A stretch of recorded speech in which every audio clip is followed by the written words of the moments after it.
ยดนามด้วยอ้ายเอ้ยขอให้ครอบครัวอ้ายเจริญรุ่งเรือง ป้าเวียงเนี่ย ไม่ ป้าเวียง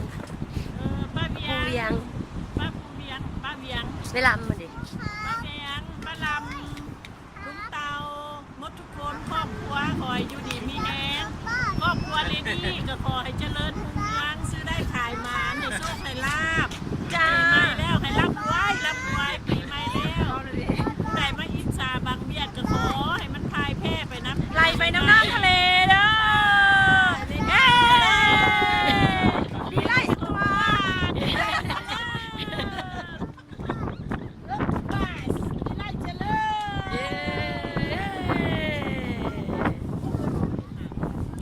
đi nữa hay đi đánh hayเดี๋ยว